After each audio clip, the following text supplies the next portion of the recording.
Assalomu alaykum hammaga, xayrli kun. Xo'p, bugun sizlar bilan V3 da video yaratishni o'rganamiz. Xo'p, kecha ba'zi bir sabablarga ko'ra videoni chiqara olmadim. Xo'p, endi esa hozir video yaratishni o'rganamiz. Xo'p, birinchi o'rinda keling reja bilan tanishamiz. Biz V3 da video yaratish uchun birinchi o'rinda Google Flow ga kirib olishimiz kerak. Undan so'ng rasm tayyorlab olishimiz kerak. Agar sizda rasm tayyor bo'lsa, shunchaki o'sha rasmimiz uchun V3 da video yaratish uchun prompt tayyorlaymiz va bizning natijamiz tayyor. Xo'p, keling unda boshladik. Birinchi o'rinda xo'p, qidiruv brauzeringizga Google Flow deb yozasiz. Xo'p, biz Google Flow deb yozganimizdan keyin mana bu yerda rasmiy sahifa chiqadi. Shuni bosamiz va sizdan ro'yxatdan o'tish so'rashi mumkin. Xo'p, o'tib qo'yasiz va undan so'ng mana bu yerda yangi loyihani tanlaymiz.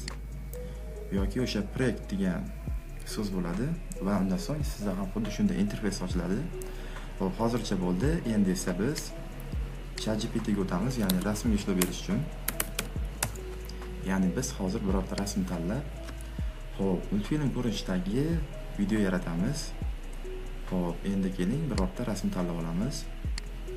Xo'p, misol uchun qanday rasm tanlasak bo'ladi? Xo'p, men quyidagi rasm tanlab oldim. Siz ham o'zingizga yoqqan rasm tanlab olasiz. Ya'ni o'sha Masha Medveddagi ayiqni tanlab olyapman. Sichqonchani o'ng tomon bosgan holda nusxalab olamiz hozir kooperativ kartinka qilib. Xo'p, undan so'ng GPT ga o'tasiz va Ctrl V orqali kiritasiz rasmni. Endi esa mana bu yerda plus belgisini bosgan holda, ya'ni so'zat izobrazeniya rasm tanlashni bosamiz. Va mana bu yerda bizga avto degan sozlamasi bor. Shundan biz rasm o'lchamini tanlab qo'yamiz, ya'ni 9x16. Xo'p, endi biz rasmimizga o'zgartirish kiritamiz.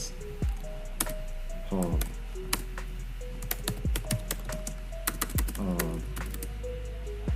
Qanday o'zgartirish kiritsak bo'ladi? Misol uchun, xo'p, ayiq kameraga qarab tursin, ya'ni to'g'riga kameraga qarab tursin. Kameraga qarab tursin va xo'p, nima desa bo'ladi endi? Qora kepka kiyganda, qora kepkada. Realistik yarat. Faqat rasmga o'zgartirish kerak.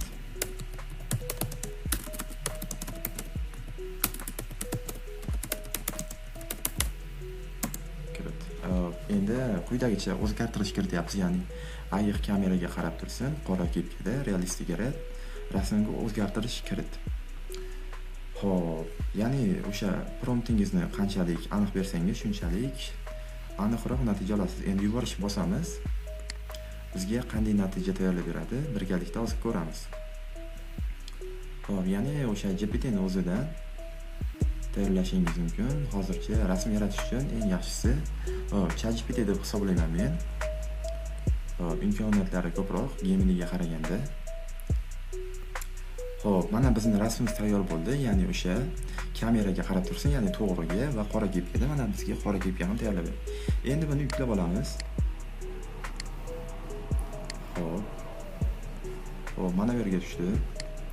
Xo'p, endi buni Ctrl X yordamida birorta papkaga ko'chirishingiz mumkin. Xo'p, misol uchun men quyidagi papkaga ko'chiraman. Ctrl V qilsangiz, papkaga tushadi. Va endi keling biz rasmimizga jon kiritamiz, to'g'rirog'i video yaratish uchun yangi chat ochaman, Novi chat orqali va quyidagi rasmimni kiritaman. O'sha qaysi papkaga tashlagan bo'lsangiz, shu orqali topib kiritasiz va quyidagicha prompt yozamiz. Endi V3 uchun shu rasm uchun V3 da video yaratish uchun bizga prompt yozib bersin. Prompt yozib ber. Natijani prompt yozib ber. Xo'p, prompt kiritdim. Endi biz dialog kiritamiz, ya'ni nima haqida gapirishi. Xo'p, dialog. Dialogni endi nima deb kirishimiz mumkin? Xo'p, quyidagicha dialog tayyorlab oldim men. Agar sizda bo'lsa, o'z g'oyangizni kiritishingiz mumkin yoki o'sha sun'iy intellektda tayyorlashingiz mumkin. Dialogni kiritdim. Endi ovoz uslubini kiritib ketaman.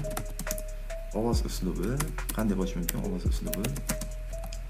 Xo'p, ovoz uslubini ham misol uchun sun'iy intellektdan so'rashingiz mumkin. Xo'p, ovoz uslubini ham tayyorlab oldim, joylashtiryapman. Mana bu yerda ovoz uslubi. Xo'p, endi esa bizga natijani ya'ni javobni qanday ko'rinishda, ya'ni formatda yuborishni aytishimiz mumkin. Javobni solish ko'rinishda borsin. Xo'p, yubor. Endi esa yuboramiz.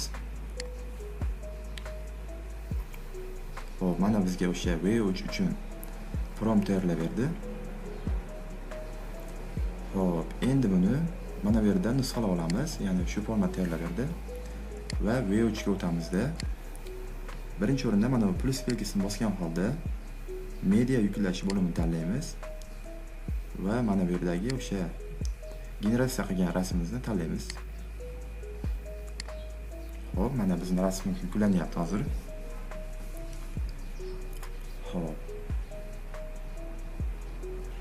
Xo'p, misol uchun video darsni qanday o'rganishni tavsiya etaman. O'zim misol uchun videoni pauza qilib o'rganaman. Sizga ham shuni maslahat bergan bo'lardim. Ya'ni videoni pauza qiling va sinab ko'ring. Endi rasmimizni joylashtiramiz. Va promptimizni nusxalab olgandan so'ng xo'p, Ctrl V orqali kirityapman yana. Endi esa asosiysi mana bu yerda, ya'ni video degan bo'lim bor va sozlamalarni to'g'rilab qo'yamiz. Xo'p, videoni tanlab qo'yamiz, ya'ni video yaratyapmiz va mana bu yerda 9:16 o'sha Reels format uchun tanlab qo'ydim, ya'ni Instagramda ko'radigan Reelslaringiz. Undan so'ng mana bu yerda 1x ni, ya'ni birini tanlab qo'yamiz. Mana bu yerda keyin V3 ni video yaratish modellari bor. 3-1 modeli yaxshi hozir, ya'ni ko'proq video yaratishimiz mumkin.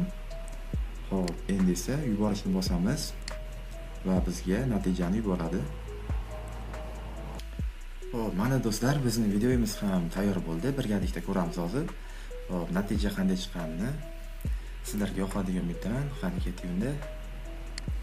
Biz ko'pincha yopilgan eshikka shu qadar uzoq tikilib qolamizki, natijada biz uchun ochilgan yeni eshiklarni ko'rmay qolamiz. Xo'p, menimcha yaxshi chiqdi. Xo'p, siz ham yaratib ko'ring. Xo'p, rasmni ham tashlab qo'ying va promptni sinab ko'rishingiz mumkin yoki o'zingiz yaratishga harakat qiling. Xo'p, birinchida shuni aytib o'tamanki, har doim ham birinchida o'xshayvermaydi. Xo'p, ko'proq urinib ko'rishingiz kerak, ya'ni amaliyot.